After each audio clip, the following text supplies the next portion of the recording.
Hey everyone, it's your pal Justin from the internet, and welcome to my first ever YouTube video.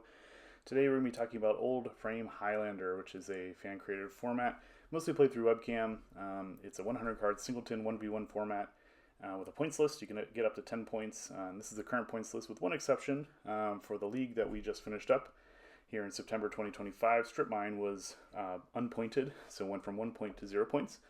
But everything else here is what is on the current points list. The card lists are, as the name implies, all old frames, so anything from Alpha to Scourge, including Portal and other sets. This is what we're playing for in this league. So Strip Mine for first place, Sorrow's Path for second, and some cool beta lands. This is the deck choice I made. So I decided to play a blue-red, kind of Blue Moon style deck with a lot of my favorite decks. Or cards that I enjoy in the color pairing. I have a lot of experience playing blue-red control in old school, and so had a lot of the cards, and I actually signed up last minute, so just kind of looked through my collection, found a cool set of cards, and tossed it together. But the unpointing of Strip Mine definitely played a role in my deck choice. This is my opponent Tim's deck, blue-black kind of control-y style deck with some black creatures and a couple of blue creatures tossed in there as well, and definitely was worried about the hand attack part of Tim's deck with some very powerful acceleration in Dark Ritual. Here's game one. I've lately edited these games and they are sped up to help kind of speed things along. I think in this game Tim has taken a mulligan, so he's on less cards than he would normally be. And here in turn one I play an island. Tim has played a tap land into Underground River, and his 2-drop is about to be countered by my Force Spike, which I actually very fortunately drew on my first turn. So feeling pretty good at the start of this game. Already kind of was able to disrupt Tim's game plan. But here, start to deploy some more mana and have fetch land. And kind of just want to be patient and see what Tim has going on. Tim plays a sleight of hand. Cantrips I found to be really very powerful in this format, help you rifle through the deck. There's not a ton of them, but the ones that are there really help you kind of get through and find, put away things that aren't useful and look for the cards that you are looking for. And he's going to go ahead and cremate my Force Spike just to cycle his card, kind of dig a little deeper in his deck. Probably looking for land as well. Passing the turn to me, I go ahead and fetch. I'm going to speed things up. Found a Volcanic, and on his end step, I'm playing a couple of cantrips myself. I've got a peek here, so I'm going to take a look at Tim's hand. He reveals Mesmeric Fiend, Charm, Seal of Removal, a couple of land destruction spells, and an opposition. And I'm currently stuck on 2 lands, so I'm pretty scared of those land destruction spells. But I do have a misdirection in hand, so I think I can leverage that to good effect. And able to cycle that peak and get a lot of good information. I also have an opt here, so I'm looking at the top card of my deck, and I think I really think deeply on this one. I think this is actually the opposition, or I'm sorry, this is the misdirection that I'm pondering right now, whether I want to keep on top or not. And I just decided to try to insulate myself that I think that would be a good idea, because if he's able to rip a land off the top, I'm going to be in a lot of trouble if I'm stuck on 1 land here for the rest of the game. So, decided to keep it on top, go ahead and take it and untap for my turn. Here I think I have a mana rock that I'm going to deploy to try to help me. Again, I'm protected from the land destruction with misdirection in hand, so I'm going to go ahead and deploy that and kind of help me accelerate a little bit. And because Tim's playing blue, at least unlocks, kind of helps with my colors a little bit. Fiend comes down as expected. Here you're going to get to see my hand. And what I've got here, I've got Incinerate, Hammer, I've got a Gush, Serendib Efreet, the Misdirection, and then a Jolt, which I think we talked a little bit about what Jolt does for a few minutes. Actually been a pretty powerful card in this format, and weirdly was really important for my semifinals matchup against an opponent that had a lot of pro-red creatures. Jill was actually awesome for that, so definitely think it's earned its place here in this deck. I will say that, like in general, I liked my deck, but I definitely skimped on lands. I think if I could do it again, I'd have to make a few cuts and add some more basics to the deck. Felt a little land light, and although my deck was kind of purposely designed to be a little lower to the ground with not a lot of super expensive cards, I do think that the biggest weakness that I found was really that I just get stuck on mana, and that was a real challenge. The fixing is not great in this format, when you're limited to singleton, but I think just adding some more basics would really actually help. He's going to go to take my only threat, my Efreet, which makes sense. I had a lot of redundancy in terms of removal spells and things like that as well. I'll pass to my turn. Drew a land, so currently winning the mana battle, which is great. But not a whole lot going on here with the Efreet in exile. Tim's going to go ahead and draw for his turn. And I think here I'm eyeing up trying to take out that Fiend end of turn, depending on what happens here. So he goes and attacks, hits me down to 18. And here I'm actually feeling pretty good, I think, about my position. Tim has to kind of just play out the seal. He's stuck on one blue. And he knows about the misdirection, so he's a little afraid to deploy those land destruction spells. I'm going to go ahead and incinerate the Fiend, get back my Efreet, and then go to my turn.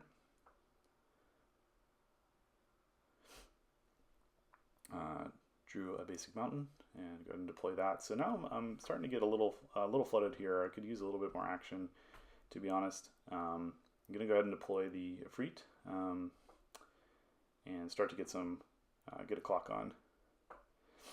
Tim draws a Mock Sapphire for turn, which is going to unlock double blue, which will prove to be pretty important, as we'll see here shortly. But not much I can do about that. He's going to go ahead and deploy that opposition, which right now is not that scary with an empty board, but definitely has a lot of potential. And nothing I can do about it, so it has to resolve. And I can't bounce it with Jilt or anything like that, so it'll stay for now. But we're going to start our attacks off. Go ahead and Efreet's going to bash in. And I'm starting to win the damage race, and I feel pretty ahead at this point. Like I said, I have Protect against those double land destruction spells currently. Got some answers for some other things going on that they could deploy for any creatures to use with opposition. I'm feeling pretty good about my current spot.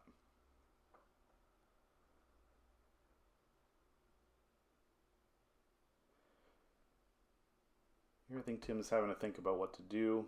He goes and plays out Braids, which is pretty annoying. I can't really do much about it.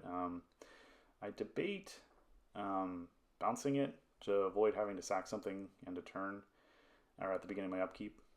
But I decide because I have kind of enough lands currently, I'm okay, and I choose not to do that actually, which I think is an interesting decision. I don't know if that's right, but that's what I chose to do. Here you can see I'm kind of weighing it, keeping a free tapped or not. Ultimately, I do decide to go to my upkeep, so I'm taking the damage, and I'm sacking that land to Braids and drawing a card.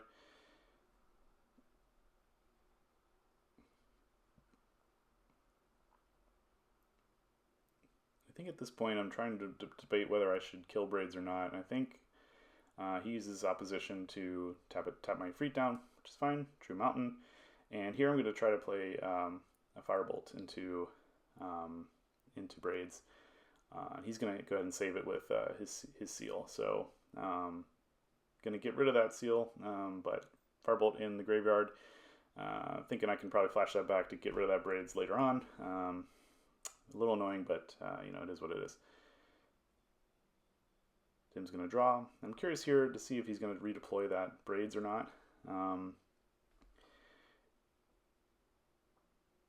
And here, I think Tim makes an interesting play. He's going to go ahead and choose to fire off one of those land destruction spells. So here I'm going to take the opportunity to misdirect. Pretty easy choice here, especially because I can hardcast it. Oh, actually, I can't hardcast it. So actually, this is where I think the game actually kind of takes a turn. So I go ahead and pitch cast Misdirection, and I actually exile the Jilt. And I think at this point I'm thinking I've got Hammer, I've got Firebolt in the graveyard, I'm pretty good on removal spells, and you know, I'm kind of covered there, so I think that's why the Jilt goes. It is going to go ahead and counter, destroy his Underground Sea instead. And he's going to go ahead and play Waterfront Bouncer, so he has a creature to keep my guy tapped down. I'm going to draw my card. And I think that the misdirect play was interesting. So I think in retrospect, it might not have been the right call to kind of go down 2 cards for that. Go ahead and take care of the Waterfront Bouncer. He's going to tap my Efreet in response, which makes sense. Go ahead and play another Mountain, and I'll pass the turn. Still feeling pretty good here. Like I've got Hammer that I think is going to be able to kind of churn through a bunch of cards. My Efreet is kind of doing a bunch of damage to me because it keeps getting tapped down, but I still feel pretty good about kind of our current state of the world. So I'm actually feeling pretty confident at this point. I'm thinking, you know, even if he keeps Efreet tapped down, I can kind of start hammering every other turn, doing 3 damage through there, or taking care of any creatures that he might play. I've also got this Gush that's probably going to be pretty good here. So feeling okay. He's going to go ahead and blow up one of my lands, my untapped Mountain, and pass the turn. So Efreet's going to get in finally here after being tapped down for a few turns. I'm going to draw. So here I think I make another interesting choice. You know, I know he's got Braids, so I have an answer there in Hammer. And I go ahead and actually Gush here using alternate casting, returning 2 lands. I think I float 2 blue. Because I've drawn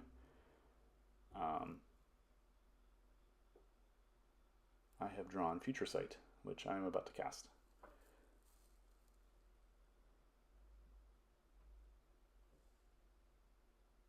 So go ahead and play that. And I'm thinking here, I'm pretty far ahead. I'm going to start to pull away in cards as well. And I even have my own Seal of Fire to play to kind of hedge against any creatures that are played. But here I think Tim rips probably the best card that he could have in this spot, Psychic Dog. So Psychic Dog with a huge graveyard, lots of cards in hand, really challenging for my damage-based removal to handle. And I'm kind of treading water here. I'm thinking, okay, I really need to find an answer for this. I do have, I'm looking at cards on the top of my library here. I see Wasteland on top, so I play that. And if I can just figure out how to answer the Psychotog, I'm feeling really good. It's still got to kind of play tap defense, but if I can figure that out, I've got kind of everything else handled. Really up ahead on mana, kind of squeezing Tim's mana base here with land destruction spells. And I'm going to go ahead and take the opportunity, since I don't really have much else going on, to try to hammer Psychotog just to kind of clear out some of his graveyard, which he smartly exiles. And I'll place my hammer back in the graveyard. I kind of weigh using the seal here as well, but I figure maybe there's a better spot where if I can whittle down the graveyard enough, maybe that'll become a factor. So I go ahead and have to pass again. And I think there's a Dissipate on the top of the library, which I didn't know about I guess I didn't know about when we cast Future Sight, but it's kind of there. So again, we're kind of squeezing things out now here. We've got a Hymn to Torok, which is obviously pretty good against my 3-card hand. I do have 2 lands in there though, but I am kind of counting on those lands to help me return my hammer. So yeah, he's going to go ahead and flip 1, that's my island, and flip 2, that's actually my mountain. So he takes care of both of the lands in hand. And so here I'm starting to sweat it a little bit. I'm not able to return my hammer in the way that I kind of expected. I'm also down cards now, and the Psychotog is really proving to be a problem. So really hoping my Future Sight works out, but definitely kind of treading some water here. And my Efreet is actually pinging me down lower and lower every turn. Here he decides to rumble in, and I take a point of damage, which I think is an interesting move. I'm going to go ahead and draw that Dissipate. I've got a miscalculation. I'm going to go ahead and play a fetch land, which I have in hand, I believe, and crack it immediately. I don't want that. I don't want that. That counter spell miscalc on top. Just a little too weak at this point. Although in retrospect, I'm searching for an answer. Right, I'm searching for an answer to Psychotog because I know that thing is just going to become out of reach. Play an island for turn and kind of pass with just Dissipate up. Now, I believe that's Funeral Charm, right? Is going to kind of come in clutch here, taking care of my Dissipate, which I fully expect, but I don't really have much I can do about it. But my opponent still can't play Braids, stuck on 3 mana, and I'm still feeling okay. If I can leverage this Future Sight to kind of dig my way out of this, I'm feeling pretty good. But definitely starting to get a little worried about the state of the game.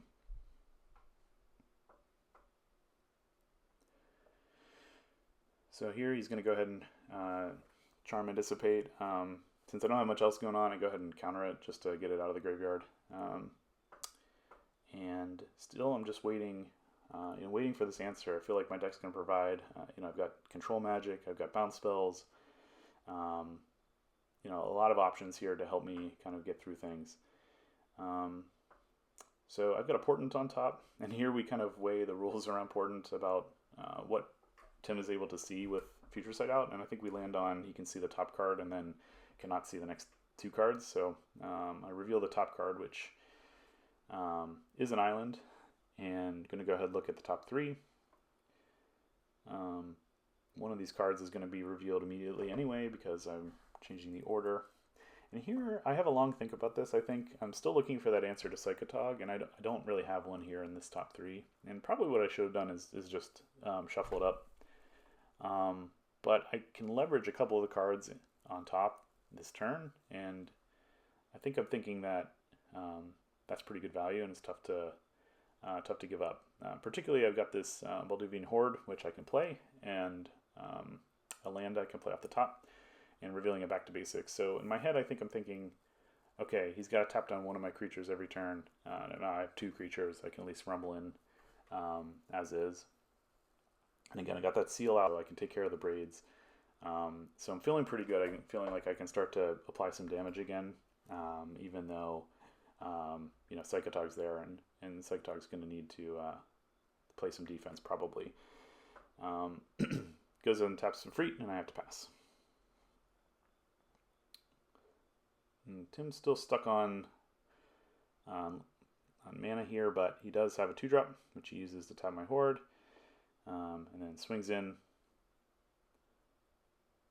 and he's going to go ahead and do a bunch of damage to me, doing Psychotog things.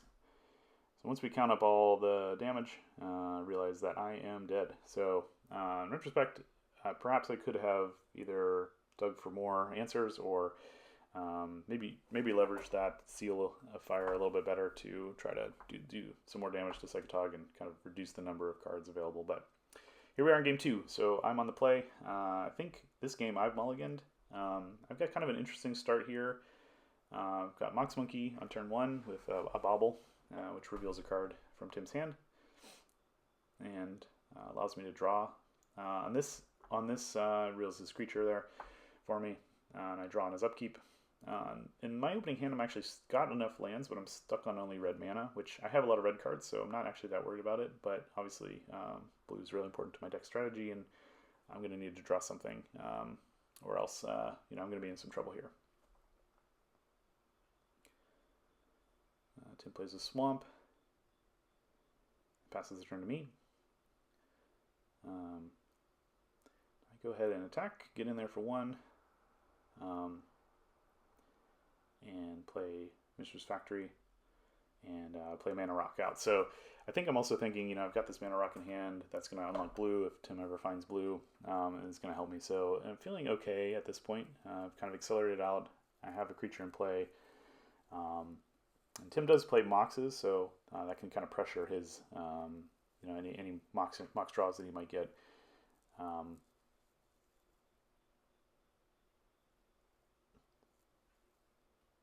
He's going to go play an Underground Sea. And here's our pal Fiend again. I'm going to reveal my hand. So here I've got Wasteland, Chain Lightning. What else is here? I think that's a Dissipate again. I'm not sure what that card on the right. Sorry for the glare, but he's going to go ahead and take it. I think it's a removal spell of some sort. And draw. I think it might be the Seal of Fire again. So I'm going to go ahead and chain his creature, get back, my Seal of Fire. I'm going to fire up the Wasteland his Underground Sea. I'm going to fire up the workshop, or I'm sorry, the factory, and rumble in for 3. So kind of a pretty aggressive start here, actually, for me. A little bit stuck on colored mana, but definitely have the mana advantage and was able to take out his dual land. He plays a Wasteland of his own, and I'm thinking, well, my factory's probably not long for this world, but Tim's going to show some patience here and not fire it off right away.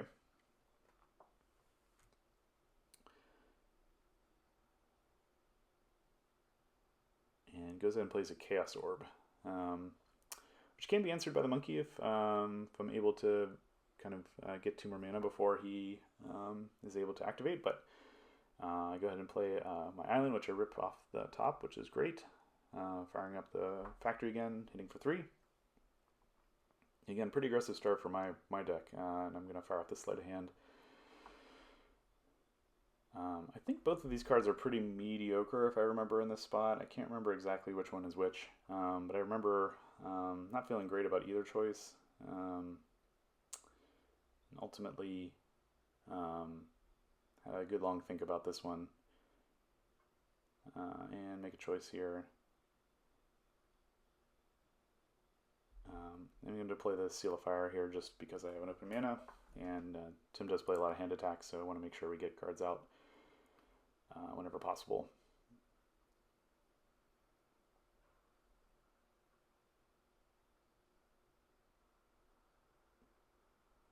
So Tim here, I think, is thinking about what to Chaos Orb.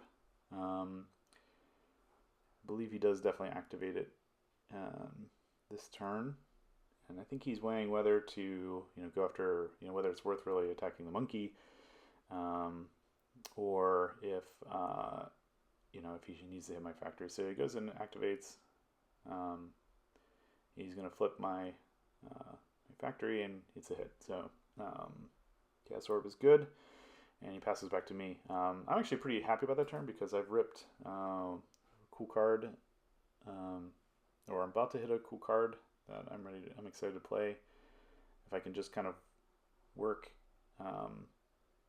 his lands into how I want. So I'm kind of hoping he actually plays a 3-drop here, although he knows about this counterspell, so he may not actually do that. Here he draws his own factory, which is going to be pretty good against my monkey. I do have that Seal of Fire, so there's that, but I'm definitely looking to try to leverage an activation here. So I go ahead and attack, and I'm trying to get him to tap out. I'm trying to get him to tap these 2 non-basic lands, and really want to put the squeeze on him here.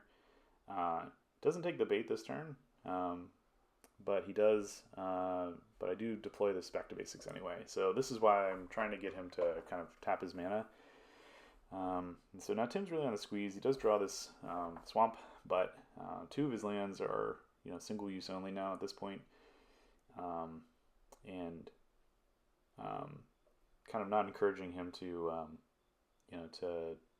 to attack anymore. So here I think Tim is weighing what to do. Now he has double black, so he can deploy that creature, which is pretty good against my creature. He's going to go ahead and Dark Ritual and play an Icy Manipulator, which is strong. That can definitely tap my guy. And chooses not to activate my upkeep, just to, I think, make sure he still has a bunch of mana. I try to attack, and here he is going to actually activate his factory. I go ahead and try to shoot it. He makes it bigger. And yeah,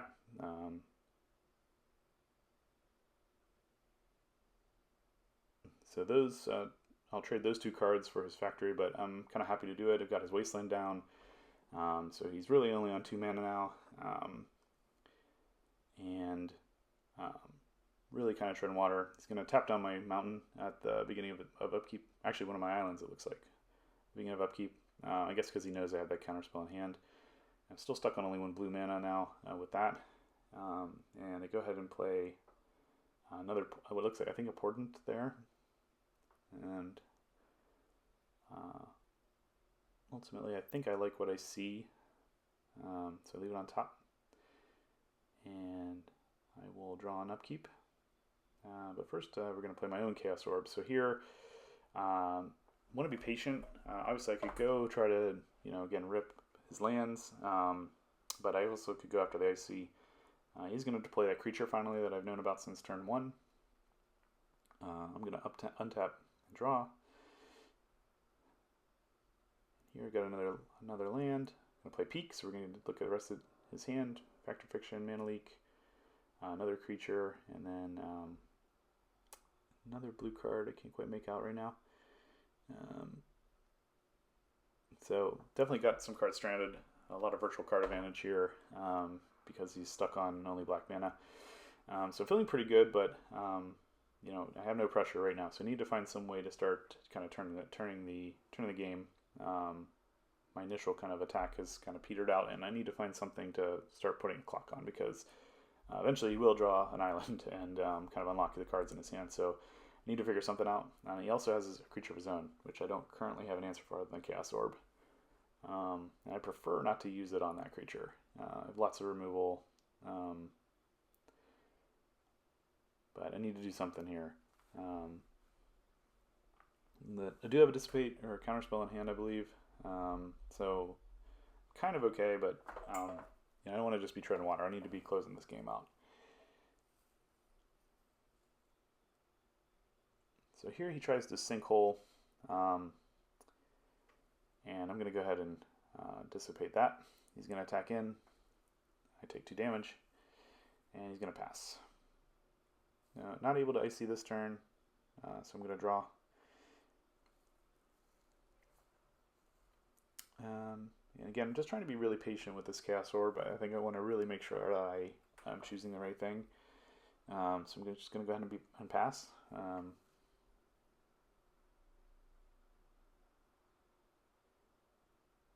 He's going to swing in. And I think this turn is going to play out kind of like this for the next little while. I think I'm really trying to, find a way to stay afloat. So here I've got a Forbid to counter his play. He's able to tap my mountain down, which admittedly is pretty frustrating because that's my only mountains. And if I draw a Sorcery Speed removal spell, I won't be able to play it. Again, just trying really hard to be patient, not have to use this Chaos Orb until I really need to. I'm okay at Chaos Orb flips. I'm not perfect. I've only done it a few times in my life. And I'm 2 out of 3 in this league. So I want to make sure that I'm, it's not a guarantee with Chaos Orb, right? I really want to make sure that I'm using it only when I really need to. Tim's drawn another swamp here. Gonna bash in. And Luke can lose some life. And he does draw Mox Sapphire. So blue is unlocked. And I go to my turn. In my upkeep, he's going to play Factor Fiction. And that's going to unfortunately resolve. I don't have an answer to it at the moment. And I'm starting to get worried here because, with blue unlocked, he does have counter spells. And his plays actually are pretty good here. It's not affected by my back to basics. So here, Real Black Lotus, Necrotal, Rats. I think that's a Repulse and a Brainstorm. And I split it, Rats and Black Lotus, and then Necrotal, Repulse, Brainstorm. And I'm really hoping he actually takes the 3-card pile, which is why I kind of split it this way. First of all, he only has 1 blue mana. There's not a lot of ways to shuffle the library, so Brainstorm's not as strong. I mean, obviously still a good card, but not as strong with no obvious way to do that. And I really don't want him to unlock blue, with which obviously Black Lotus is temporary, but still obviously a blue source for him. And I don't have any creatures out, so Necrotal is not really even that great right at this immediate moment. So he has a long think about this, and ultimately chooses the 3 pile, which I'm pretty happy about. I didn't want to have to discard a card from Rats, and obviously Black Lotus gives him blue. I think having 3 cards, you know, it's tough to pass that up, right, when you're able to take 3 cards. So I'll draw my card for turn. I'm starting to feel like this one's getting a little bit out of my control. I have no pressure, and I'm really trying not to use this Cast Orb on the creature unless I have to. I think here I decide to finally go ahead and take out the Mox, which I'm glad I was really patient on it. You know, it would have been really easy to use it on Icy or even the creature, but by blowing up the Mox, you know, again, able to turn off blue mana, which is really crucial, you know, with so many blue cards in hand. So again, he's going to cycle that Miscalculation to draw a new card. Still able to take me off of red mana, which is annoying, but you know, I do have some sorcerer speed answers to this creature that I just can't deploy right now. But I'm hopeful that if I can draw into another red source, we can start to take control of this game again. So mostly just using my life total as a resource here. You know, starting to get a little anxious just because I don't have a clear answer yet on how to like kind of get out of this. But obviously stranded a lot of cards in his hand, and you know, here I am digging through my graveyard trying to hope I find a flashback spell or something. Don't have a lot going on, honestly, here. Nothing that useful. He makes me discard a card with sort of the Portal 3 Kingdom version of Relentless Rats that I'm forgetting right now, or the it's a discard spell. And I pitch a Fairy Conclave, which obviously doesn't untap with my Back to Basics in hand. He's going to get in for 3 here, which again I have to take. So starting to get a little low. I'm at 7 here. He tries to Icequake, and here I'm going to actually misdirect. Misdirection again coming up huge, and I forgot to pay 5, but I do have 5 mana to hardcast it, and actually taking out one of his lands. So again, feel like I've got a good shot here, and because he tapped out, I'm able to deploy this Grim Lavamancer that I've had in hand for a while, and I actually play this Morph, which I actually could have played the turn before, and I think I should have. Would have prevented at least 1 damage. Maybe could have traded. But I just didn't. I don't exactly know why, but it worked out. I was able to misdirect, so I guess that's it worked out in the end. He's going to go ahead and attack. Here, I think I decided to just take it. This Morph is I can pay 1 in a red to flip it up at any point to deal 2 damage to any target, and in my head I'm thinking I can just kind of take care of it that way, but wasn't able to do that, and this Chainer's Edict, I choose to take him out, just explaining the card, but I decided Grim Lavamancer is more important than this because obviously I've got a pretty full graveyard, and Grim Lavamancer can kind of, you know, take care of both creatures with given enough time, and it is at instant speed, so even though he has Icy, I can actually start to deploy this on upkeep if necessary. So I pass the turn, and starting to feel a little bit better, but I am at 5 life. He plays his own Fairy Conclave, which obviously doesn't do much right now. He's going to try to bash in. I'm going to go ahead and take 1, but shoot down the 2/1 and take 1 to 4. I'm starting to feel like I've got control again, and I go ahead and blow up his other creature. And with him at 11, it's not out of the question that we can just start to do 2 a turn with Grim Lavamancer. And I'm just passing, kind of just hoping I can ride this big mana advantage to victory here. He's going to go ahead and tap it on my upkeep again, and we're going to do this exile thing again, deal 2 to him, have him at 9.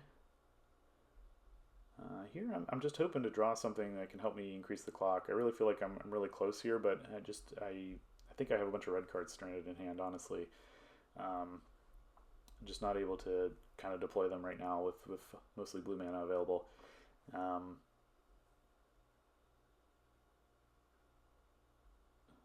He goes to discard due to hand size and discards that recoil, which he can't currently play. I'm going to shoot him in upkeep again as he taps down my mountain. I've got about 6 cards, I think, so good for another two shots. So not quite, or 3 shots, not quite there yet, but getting closer. I think I just have to pass again. So this Back to Basics is doing some work. I mean, you know, the Fairy Conclave would have unlocked blue for him. He's going to discard that Repulse. They can't play. Taps Icy. I will shoot him down again. Puts him to 5. Finally draw another mountain, which I think is going to allow me to deploy some new cards.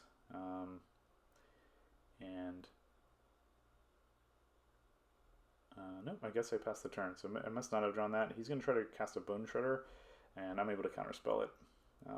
Really important.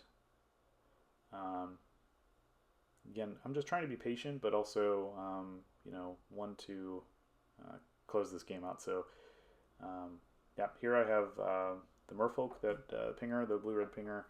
I can deal 1 to any creature or player, which actually in this format has proven to be really, really strong. The 1 damage kind of pingers have been great. So if you're considering this format, I definitely recommend putting a few of those in your deck. There's a lot of, you know, X1 creatures in this format, and even just having a little clock, unblockable, quote-unquote unblockable clock, has proven to be really, really valuable. So, yeah, and I think Tim realizes that I can just, you know, fire him with Grim Lavamancer end of turn, ping him on next turn with both creatures for 5 damage. So we go to game 3. Here for all the marbles here in the finals of the September 2025 Old Frame Highlander League. Tim's on the play and leads off with an island. I lead off with a mountain and kind of a familiar play from game 2 to play Gorilla Shaman. Plays kind of opposite problem from last game. All blue mana here for Tim. I've got both colors unlocked, and Monkey's going to crash in there. And this Monkey's going to kind of go the distance in this game. Is here forever. So Strip Mine's here. I'm really worried about this because I think I'm short on one of my colors. I can't remember. Probably blue mana. You know, with counter spells and things like that, you really want to have double blue. I'm really worried he's going to fire it off, but Tim chooses to holster, which maybe he's singling counterspell of his own. I'm stuck on 2 lands. Again, kind of surprised he doesn't fire this off. Okay, so I'm actually really relieved about that because, again, I'm stuck on 2 mana. Do rip a 3rd land here, which is a big sigh of relief for me. And I think here I'm trying to navigate a situation where I can get Tim to tap out, or at least tap his Strip Mine. So here on his end step, I'm going to Impulse. Tim's fine with that. Go ahead and look at the top 4. Try to find something that is going to work for me. Make a choice. And here I'm going to kind of try to get aggressive. Monk's Monkey comes in. The card I get off Impulse is this other Ifrit, which I'm going to try to deploy. And kind of as expected, it's going to meet a counterspell here. And I think maybe in retrospect should have just been a little bit more patient. But again, I'm trying to kind of get some action. We're just explaining how the card works. And it is ultimately going to get miscalced here. So my other Ifrit down and pass the turn. But I'm trying to encourage, you know, my shields are down. I want to encourage him to do something, but he just passes the turn, showing a lot of patience, maybe stuck on black mana. I'm sensing kind of some weakness here, maybe a lot of cards stuck in hand. A lot of his black cards are kind of double black pips, So I've got strip mine on my own. I'm going to go after one of his islands to try to kind of have him kind of have to do something.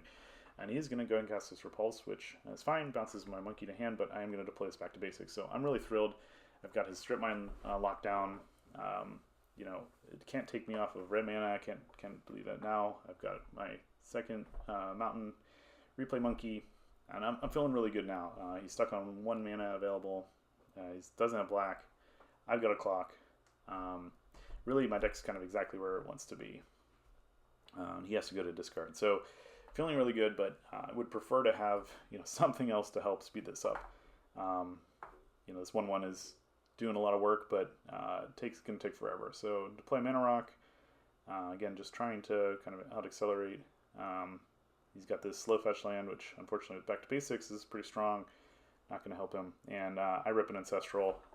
So I'm really feeling like I'm super far ahead in this game. And I'm just trying to find a way to finish the game. Had I kept onto that Efreet, I would have probably been able to close this out a lot faster in this position. But I am just trying to find a way to kind of speed things up. It does draw a fetch land here. Bloodstained Mire, which he goes and cracks. And going to find basic here, I assume. Yep, basic. Shuffling up. So here I'm thinking, okay, game kind of back on a little bit. Both colors of mana unlocked for him. But still only 2 mana to my 6 mana now, with Volcanic kind of being a one-time use, but still nonetheless 6 mana. I just cast Ancestral, so I've got a lot of answers, and still feeling really good. So just wish my clock could be faster than it is. But I've got a lot of permission in hand, pretty much stocked full of counter spells. So really the next several turns are on lock.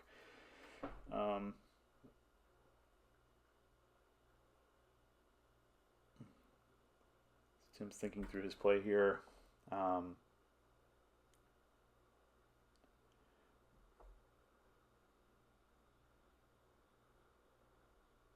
Yeah, and the power of Ancestral here, I think back to basics really showing a lot of virtual card advantage here. Tim mentions that he has some Moxen in hand that he's not really able to deploy. So here you play Smother, which I almost just let resolve.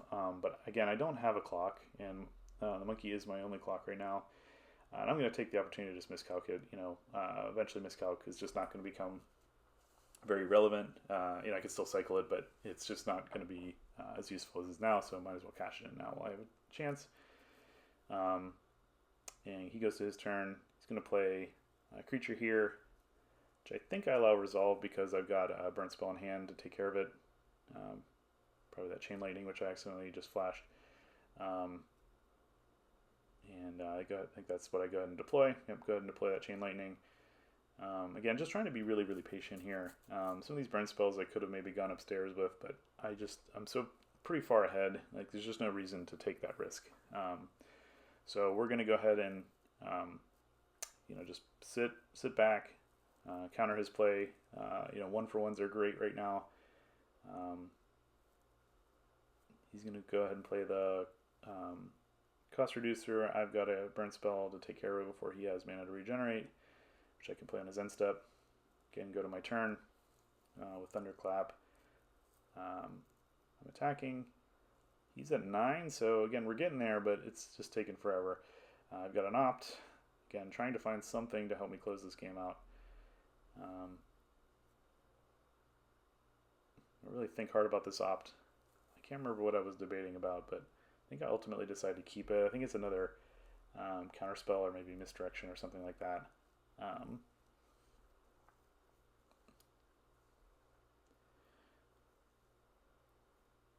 This is a blackmail, I think, and there's really no reason not to just counterspell this, which I choose to do. I think that was a syncopate, so again, just trying to cash in on the fact that he doesn't have a lot of mana. Monkey's getting in. Just really happy to trade 1-for-1 here to keep the cards going. Another creature being deployed here. this one I force spike.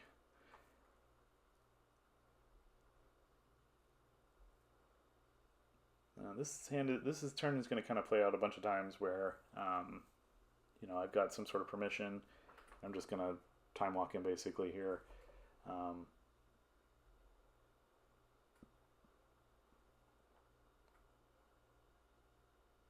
But I would like to close the game out. I can tell that, you know, Tim's kind of getting frustrated. I'm ready to close this game out. I do have a Prophetic Blast in hand, so I know that I'm a lot closer than it would seem to you know, getting out of this game. But I'm going to go ahead and forbid, and I am going to pay the buyback on this one, and pitching like the Misdirection and the Blood Moon. So Blood Moon not that useful right now, kind of already have the effect, and I'm going to blow up his box. So I know I just need to hit 3 more times with the monkey, and then I can blast him out. So getting in there, so now 2 more times. Just need to try to find a way to finish the game. The buyback with the counter spell is going to really help lock this up, but you know, again, just trying to be really, really patient. You know, this is one of those where I think the game is functionally over several turns ago, but we just, you know, can't officially call it until you know, my opponent gets to 0. So Mox Diamond comes out, pitching a land that would be tapped. Psychotog. Again, I'm going to forbid that with the buyback. Maze of Ith and another blue card. Not sure what that was. Doesn't really matter. Monkey's going to come down, hit in, and then I'm just going to Prophetic Bolt him for the win. So that'll do it. Here I've managed to win the league, get the strip mine. Thrilled with my deck's performance and just kind of everyone. So really props to everyone in the league, and thanks for watching.